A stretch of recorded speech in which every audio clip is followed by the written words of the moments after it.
been about 2 weeks since my last video. Basically, I've just been doing some small shop projects and waiting for a router bit to come in so I can start my next project.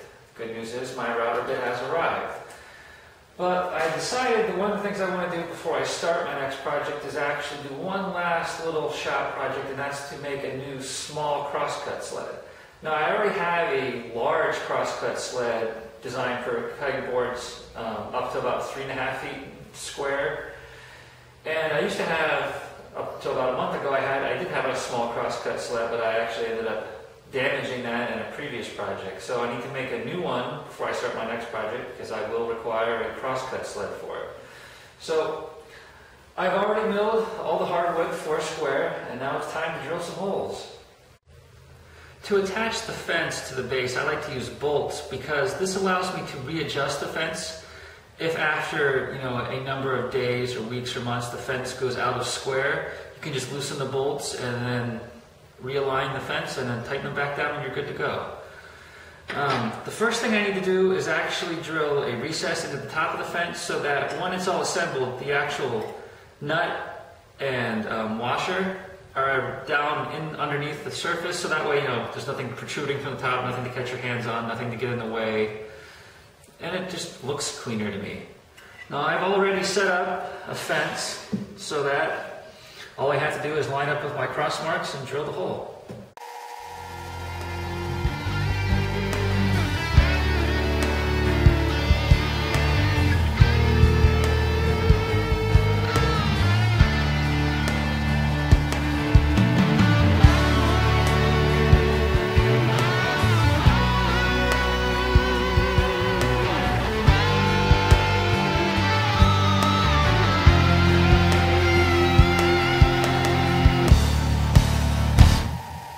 Now that I've finished drilling all the holes to recess the bolts, I can go ahead and drill the through holes. But I have 2 issues to contend with.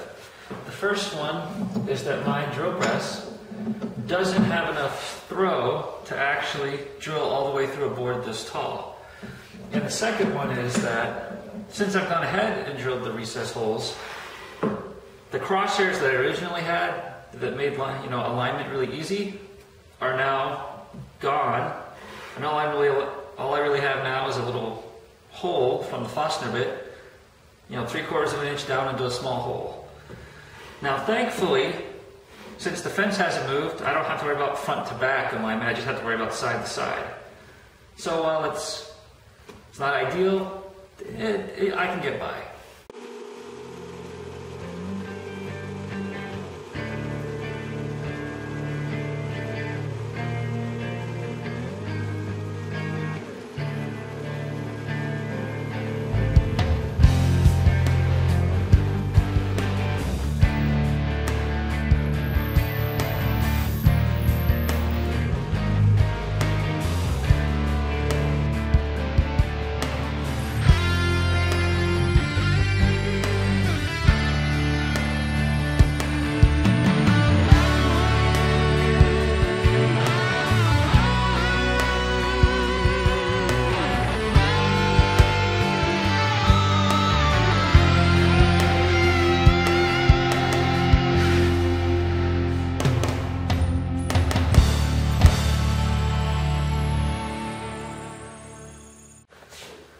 At this point, the fences are essentially done and they could just be bolted down to the base. However, they're not visually or ergonomically pleasing to me, so what I'm going to do is round over all the edges, and I'm going to do that here at the router table.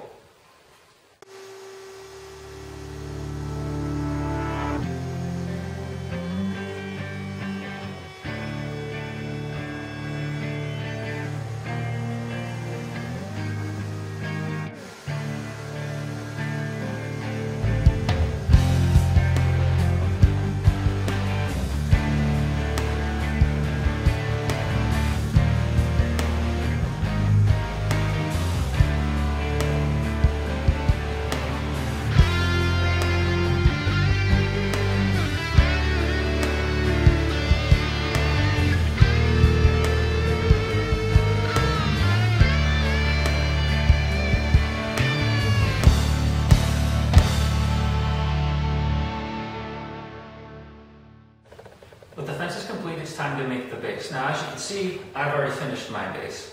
And really that's because I didn't think it was overly important to show the actual construction steps. They're actually pretty simple.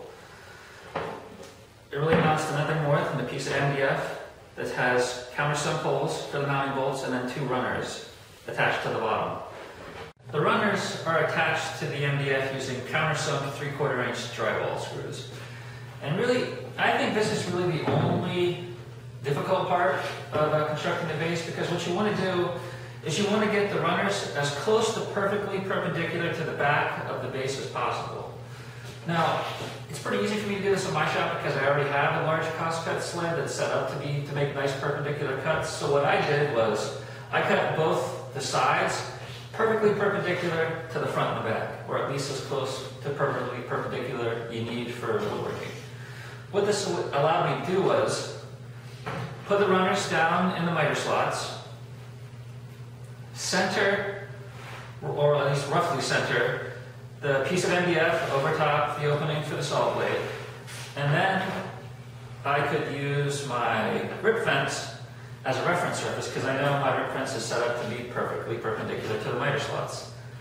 That allowed me to put down some layout lines, and then I could drill some holes to indicate where the screws should go. So what I did is I took a small brad point bit, drilled down through the MDF just enough to put a mark in the runners, and then once I was done I could just undo everything,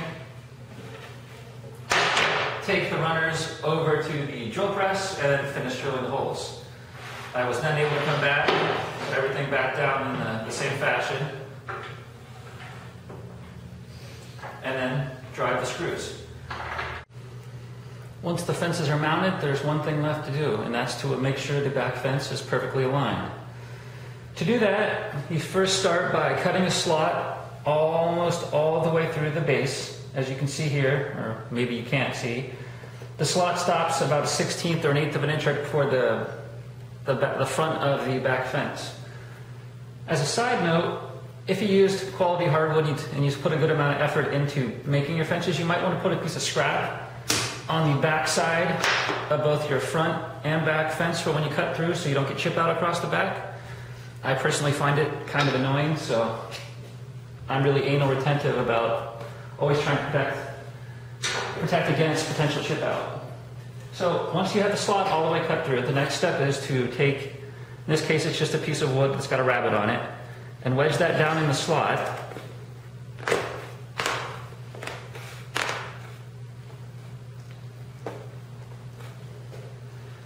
And then this is a perfectly perpendicular piece of MDF.